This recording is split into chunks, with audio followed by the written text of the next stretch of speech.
ചോദിച്ചോളൂ, കേൾക്കാം. ഞാന് പിന്നെ നമ്മളെ സുഹൃത്തുക്കള്, സമസ്തക്കാരായ സുഹൃത്തുക്കളോട് തൗഹീദിനെ പറ്റി പറയുമ്പോ ഓല് പറയുന്ന ഒരു വാചകം എന്താ വെച്ച് കഴിഞ്ഞാല്, പിന്നെ എല്ലാരും സ്വർഗത്തിൽ തന്നെ വിളിക്കണത്.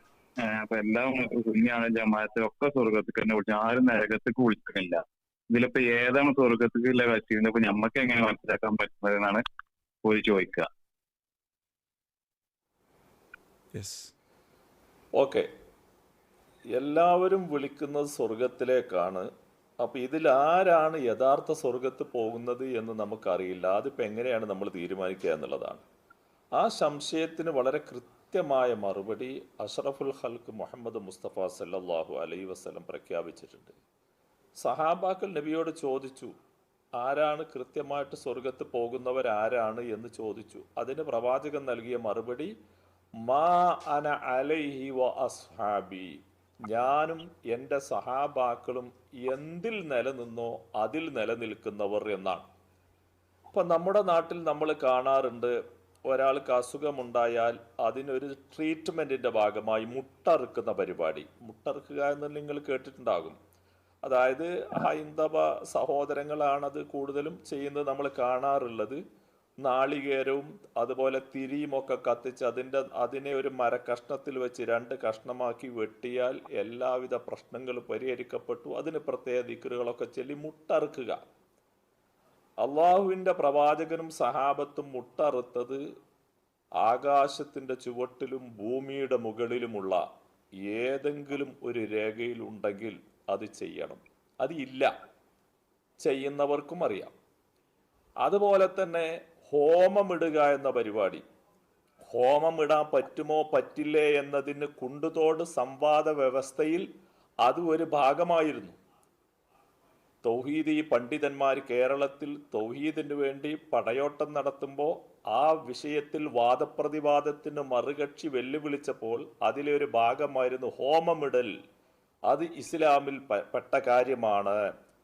എന്നാൽ മുജാഹിദ് പ്രസ്ഥാനത്തിൻ്റെ പണ്ഡിതന്മാർ പറഞ്ഞു അത് തെറ്റാണ്, കുറ്റകരമായ കാര്യമാണ്. അത് അമുസ്ലിം അവിശ്വാസികൾ കൊണ്ടു നടക്കുന്ന ആചാരമാണ് ഹോമമിടുക. എന്താ ഹോമമിടുന്നത്?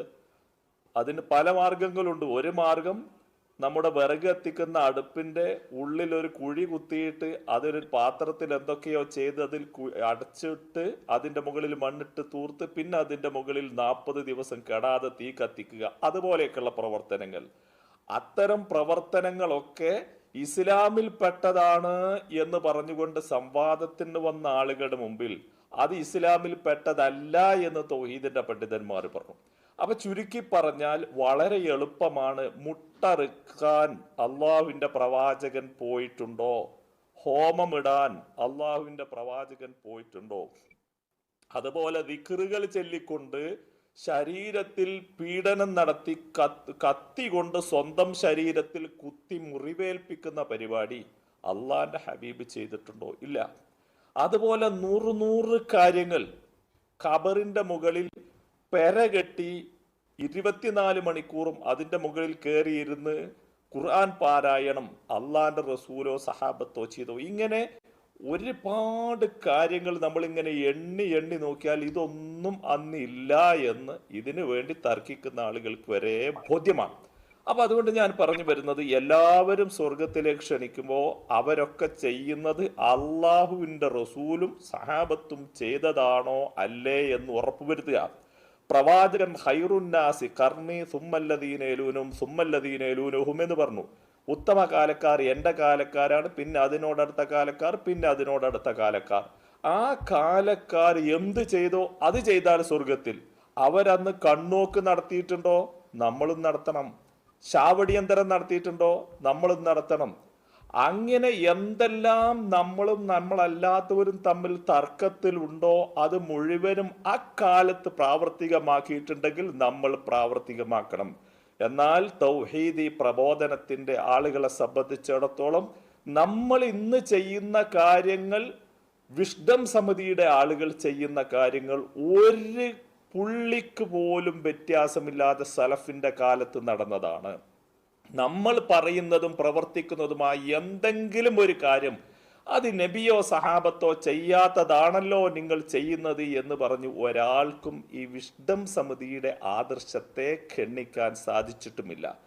എല്ലാവരോടും സൗഹൃദത്തോടെയും ഗുണകാംക്ഷയോടെയും അവരോടൊക്കെ പറയാറുള്ളത് അള്ളാഹുവിൻ്റെ ഹബീബായ പ്രവാചകനും സഹാബത്തും താബികളും തബഴ് താബികളും പ്രവർത്തിച്ചതെന്തോ അത് പ്രവർത്തിച്ചവർ സ്വർഗത്തിൽ പോകും. നമുക്ക് ഒന്നിച്ച് അങ്ങനെ പോവാം. നമ്മൾ ഗ്രൂപ്പുകളാവേണ്ടവരല്ല, വിഘടിച്ച് നിൽക്കേണ്ടവരല്ല. പ്രവാചകനിലേക്കും പ്രവാചകന്റെ സ്വഹാബത്തിലേക്കും താബിയിലേക്കും തബഴ് താബികളിലേക്കും മടങ്ങുന്നവർ മാത്രമാണ് സ്വർഗത്തിലേക്ക് പോകുന്നവർ എന്നാണ് നാം മനസ്സിലാക്കേണ്ടത്. അപ്പൊ ചുരുക്കി പറഞ്ഞാൽ എല്ലാവരും സ്വർഗത്തിലേക്ക് ക്ഷണിക്കുമ്പോൾ നബിയും സഹാബത്തും എവിടെ നിന്നോ അവിടെ നിന്ന് ക്ഷണിച്ചാലേ സ്വർഗത്തിലേക്ക് എത്തുള്ളൂ. അതല്ലെങ്കിൽ നരകത്തിലേക്ക് ഇറക്കേണ്ടുന്ന ഗതികേട് വരും. അത് വരാതിരിക്കട്ടെ എന്ന് നമുക്ക് പ്രാർത്ഥിക്കാം. അല്ലാഹു അലം.